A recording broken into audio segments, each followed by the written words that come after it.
Bonjour à toutes, bonjour à tous, bienvenue sur My UXU Experience, la première chaîne YouTube qui ne parle que du basket 3-3. Alors aujourd'hui, je suis avec Clément Payen. Bonjour Clément. Bonjour Rémi. Donc, il va nous présenter un petit peu son parcours dans le basket 3-3, avec particulièrement Rennes 3-3.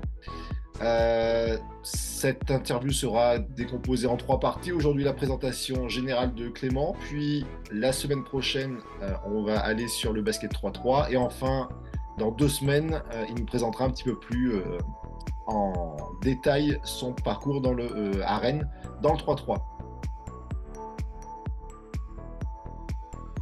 Peux-tu, pardon, te présenter rapidement? Ouais, alors moi je m'appelle Clément Payen, j'ai 32 ans, je suis originaire du Morbihan en Bretagne. J'ai vécu quasiment 10 ans ensuite à Rennes où j'ai beaucoup travaillé dans le basket 5-5. Et aujourd'hui je suis au Sable d'Olonne, assistant en NM1 et donc team manager de l'équipe de Rennes 3-3 depuis 3 étés maintenant. Ok, 3 étés. Et donc, dans ton parcours 5-5, tu as un petit peu joué quand même avant d'arriver en tant qu'entraîneur? Ouais, j'ai un petit peu joué, j'ai commencé quand même sur le tard, j'ai commencé en cadet, le basket.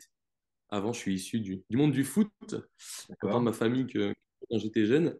Et ensuite, j'ai joué jusqu'à un niveau pré-national. Voilà, c'était la majeure partie de mes années sont été entre la régionale 2 et la pré-nationale dans différents clubs de la région rennaise. Ok. Voilà. Et donc après, ton parcours d'entraîneur, comment t'as commencé? À quel âge?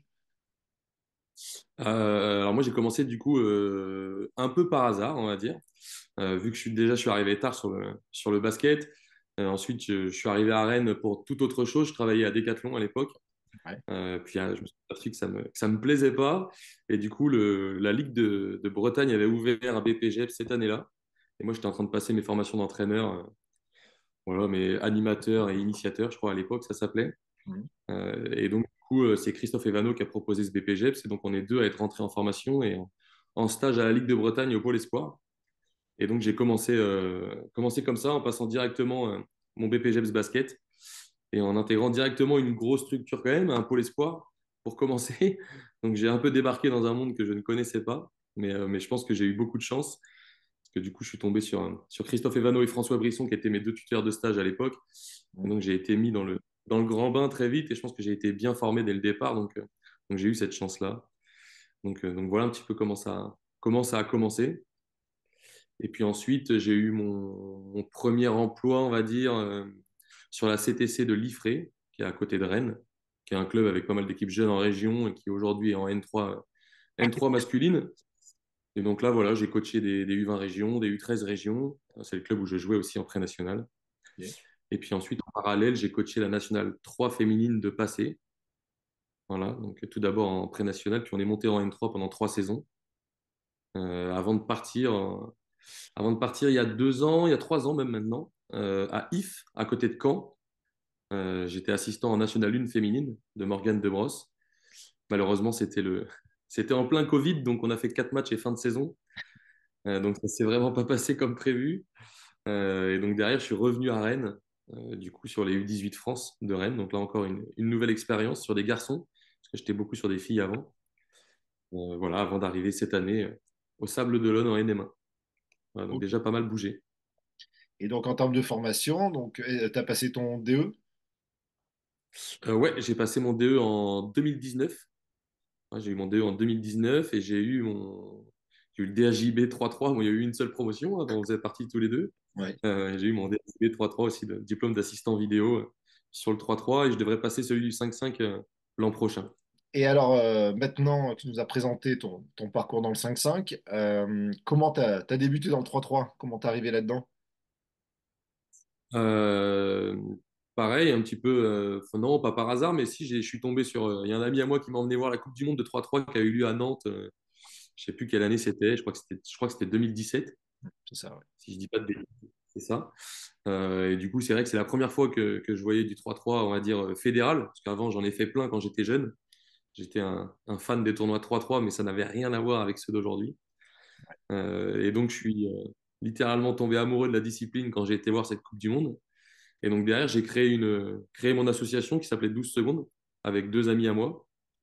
Et du coup, on a monté on avait monté un petit tournoi, un open start, comme ça s'appelait. Voilà, on organisait un tournoi tous les ans et on avait fait aussi un petit stage pour les jeunes. Donc, on avait commencé un petit peu là-dessus. Voilà comment je suis venu au 3-3 hein, D'accord. Et elle existe toujours par cette la voie plutôt officielle. Elle existe toujours, elle est plus active, mais elle est toujours là parce que je ne suis pas à l'abri de m'en servir un jour. Euh, mais non, elle existe, enfin, elle est plus active en tout cas. Ok. Et pareil, alors on rentrera peut-être dans le détail un petit peu plus dans la troisième partie, mais ton parcours en 3-3, alors du moment où tu as créé 12 secondes, donc pour des camps et des tournois, après quel a été ton parcours? Bah, du coup, là, ouais, j'ai été plutôt sur la partie organisateur au départ, donc organisateur de tournoi, organisateur de stage. Et ensuite, quand je suis parti justement à IF, cette fameuse saison du Covid, Ouais. c'est vrai d'un mois et demi, on a été complètement arrêté. Donc, on s'est retrouvé vraiment chez nous et au chômage technique, on va dire, hein. Donc, avec beaucoup de temps. Et c'est vrai que là, du coup, sur ce moment-là, on a un peu créé le projet Rennes 3-3 avec Yoren Ravage, qui est un autre ami à moi. Voilà, on a passé beaucoup de temps là-dessus à réfléchir à la bonne organisation. On a eu des joueurs en visio, on avait eu le staff de l'équipe de France aussi pour essayer d'échanger un petit peu sur comment créer une équipe. Ouais. Et puis on avait eu évidemment le club de Rennes, du coup, l'Union Rennes Basket. Et c'est comme ça, du coup, qu'on a intégré une branche 3-3 au club de Rennes directement. Donc c'était porté par le club 5-5. Et donc moi, je suis arrivé en tant justement que chargé de développement, on va dire, du 3-3 au sein du club. Et donc, c'est comme ça qu'on a créé l'équipe Rennes 3-3. C'était en 2021.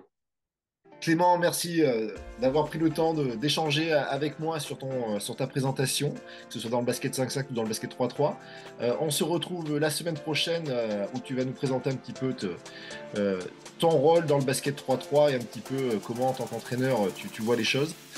Merci à vous de nous avoir suivis et puis je vous dis à la semaine prochaine. Bye!